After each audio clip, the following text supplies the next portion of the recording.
Hi, good morning. It's very early in the morning. I'm making this video. I'm still in my pajamas, and I made a video a while ago, a long time ago, talked about the unholy spirit and worshiping the unholy spirit. It was all about,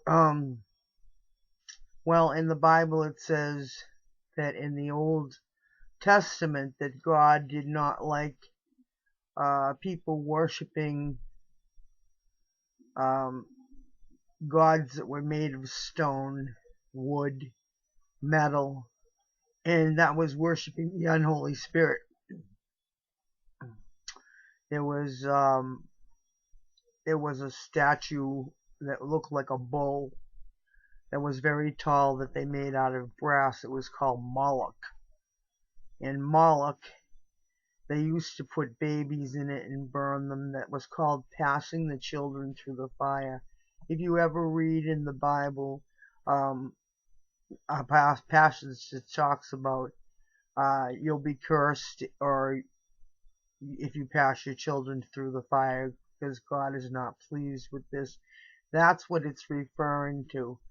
Back in the old days, the ancient days, and just like today, how people torture other people and kill other people, there were many forms of torture, and people seemed to get pleasure out of watching other people die in a way that was horrible. I can't imagine why anybody would want to see anybody die, first of all.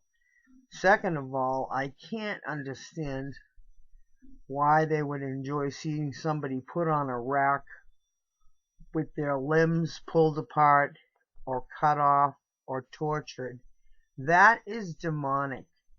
If you enjoy watching horror movies, especially the Saw movies, that is a demon in you. Several demons, not just one, that are teaching you to enjoy the demonic realm of hell. You are looking at pure hell. The horror movies that we see, the ones that are, I'm not talking about Dracula or Frankenstein, the ones that scare you a little bit, just a little bit. I'm talking about the snuff movies. I'm talking about movies that show torture, or the type of movie like Last House on the Left, where a young woman goes to get some pot from some people in an apartment, and they end up taking her to a house and taking her out in the woods and cutting off her breasts and torturing her until she walks into a lake, and her friends with her also get tortured. This is demonic.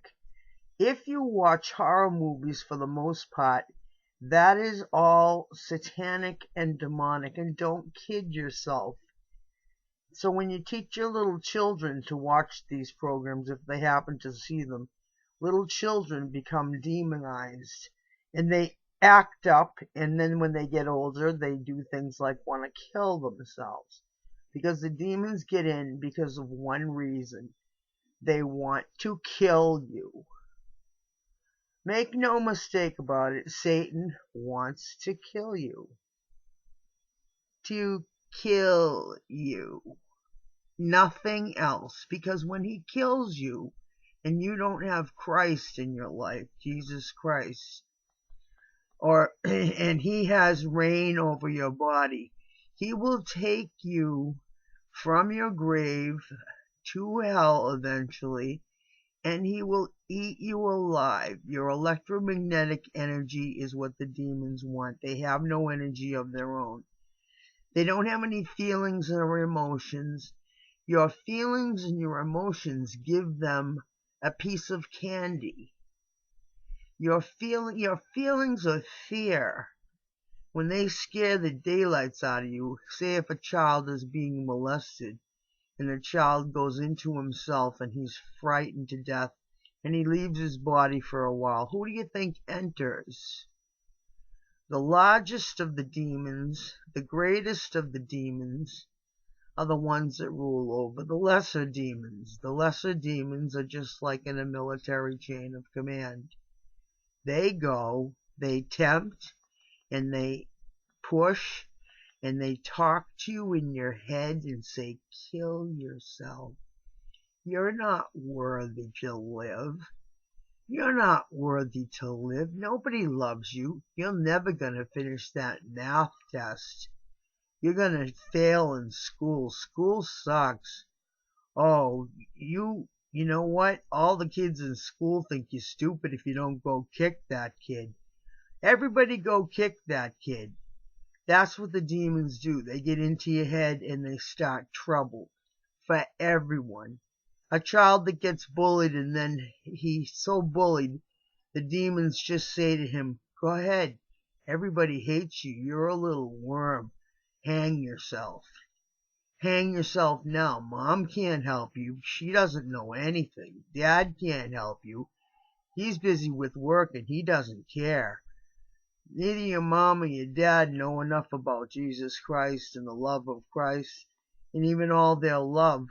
They're too busy. They have no idea their son or their daughter is so sad that they're going to kill themselves. Very easy to kill yourself. Just stick a rag in a car that's on, lay down and go to sleep, and you're dead.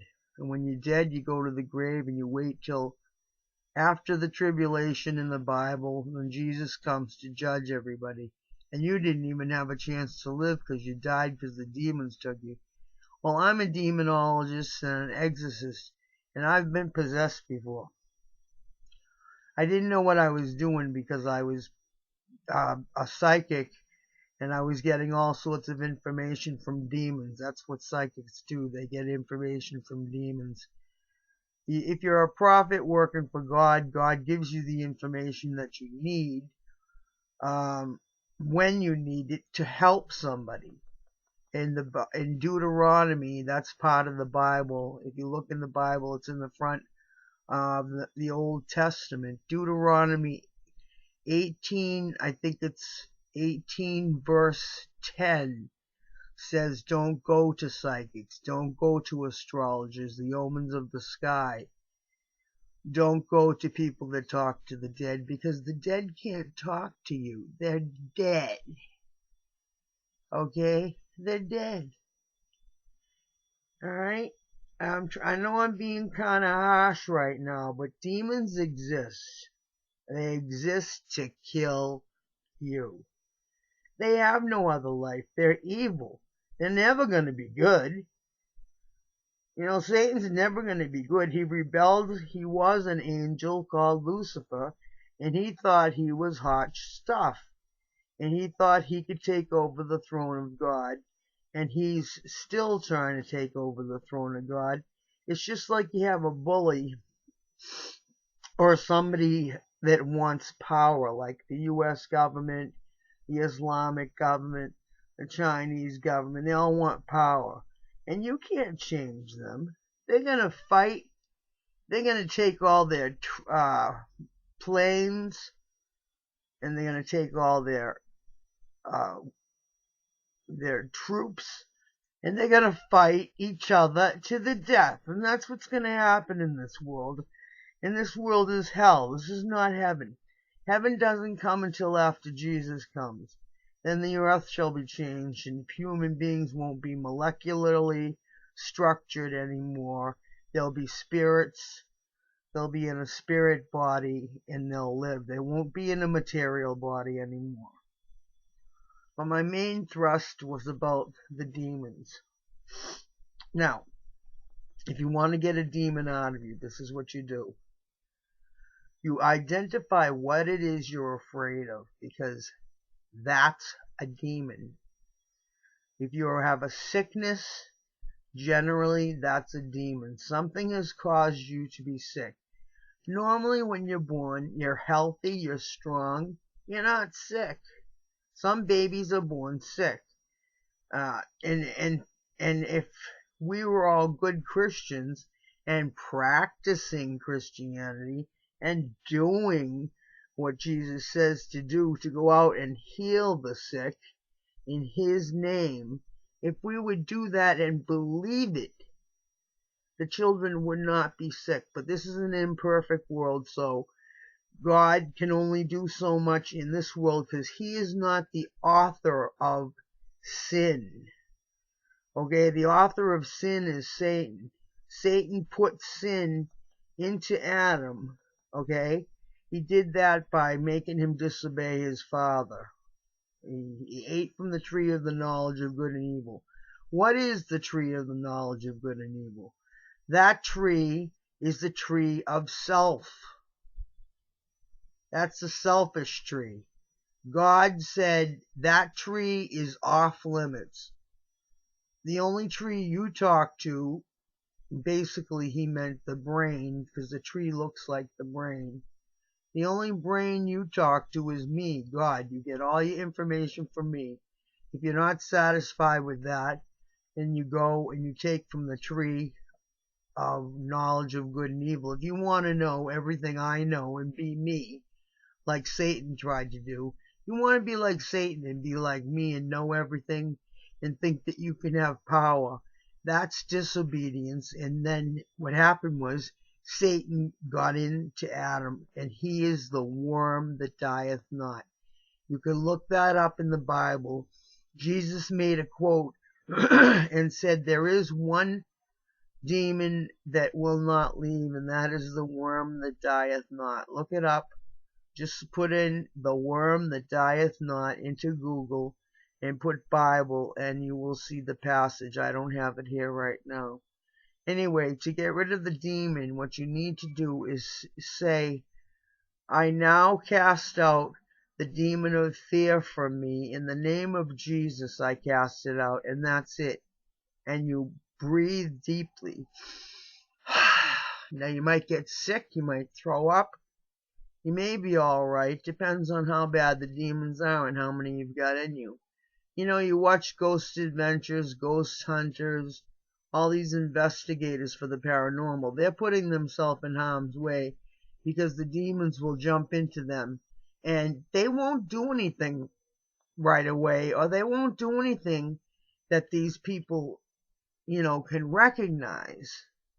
They'll be in you, quietly working away. Maybe not today. Maybe they'll take today off. Maybe tomorrow while you're driving your car and somebody pulls in front of you and you say, fuck you, excuse my French. You flip the bird and all of a sudden you hit another car. That was a demon working in you because you didn't forgive the person that pulled in front of you. You did not give before. Forgive. That means to forgive means to give before. When you forgive somebody, you forget about it, and you're much more aware, you're full of love, and you're not going to get yourself in trouble. But demons aren't going to let that happen. They're everywhere. They're in everybody's sneaker. You know what I'm trying to say? Demons have been around for billions and billions and billions of our years.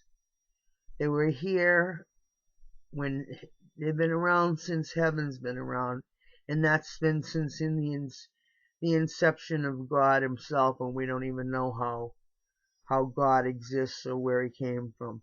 But heaven has always existed, and Jesus Christ has always existed from the beginning of time. Okay? His Father made him like himself, and he created everything for his Son. Wouldn't a father do everything for his son? A father that loved his son would give his son everything, even the throne. His Father was preparing Jesus for the throne. Jesus is God's alter ego, just the way a son is a father's alter ego. Your father is like you. You are much like your father. You're part of his loins. You were brought into the world materially through your mother, so you're part of your mother and father. And your father is like God to you on this earth. He represents God. And if your father, alright, if your father doesn't treat you right, you're going to hate God. That's a demon. The demon curse, it's called generational curses. His father before him had a demon. And his father before him had a demon. And each one of them would treat their son badly or their daughter badly and beat them and yell at them. And maybe they would go and drink and not do what they were supposed to do for the family. Anyway, to get these demons out, that's generational curses. Generational curses can also be gotten rid of, but it's difficult because they've come down through ancient days. Perhaps when your ancient grandfather or grandmother cast their child into the fire of Moloch, that began the generational curse because God said, they shall be cursed.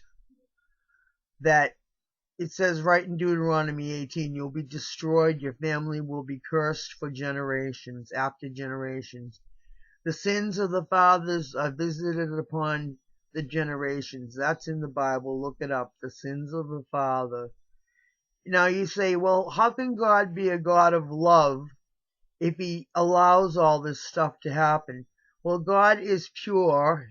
He he is a pure spirit, but he is the ultimate spirit, and he has to have laws intact, and the laws that are intact,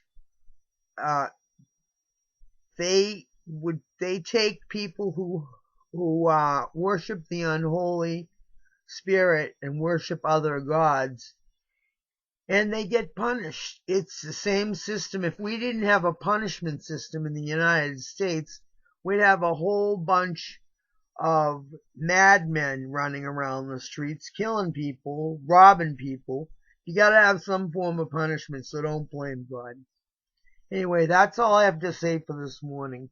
It's been a very serious discussion for the morning. Excuse me. Let me leave you with this, though. Come near to God. Come near to God. Just like I'm coming near to you. Come near to God. Let him look in your eyes. The eyes are the windows of the soul. Talk to God, just like you talk to your dad. Even if you can't talk to your dad, pretend you can talk to your dad or your mom. Okay? Because God is both mother and father. And you tell God, I need you. Where are you? Show yourself to me, and he will. Alright? You just believe that and come near to him. Anyway, this is the end of this conversation. Excuse me while I get this to stop. Anyway, I love you very much. Remember, love is the thing. Walk out the door today saying John Lennon's song. Love, love, love. Love, love, love. Love, love, love. And when you get in the line of cars that's about an hour or 2 hours long, think about love. Don't let the demons come in and make you think about hate. And ask God to move the cars along faster. He'll do it for you. If everybody asked God to move the cars along faster and they weren't off in their heads thinking what the demons want them to think, the cars would move slowly but surely. So anyway, today, say something nice to somebody. Give a flower to somebody. Offer somebody a cup of coffee. Sit down and talk to somebody about their troubles and tell them about me, Eye of the Storm. You can always get a hold of me on Facebook. Just make a comment on my Eye of the Storm page or my Linda Gately Tidwell page, and I'll get in touch with you. It's free. If anybody charges for Christian, if they charge you for Christian help, they should only charge a little bit. And because Jesus said to his apostles when they went out to build the churches, that the people should feed and clothe them because they're worthy of their work. So I'm worthy of my work. You don't have to send me any money.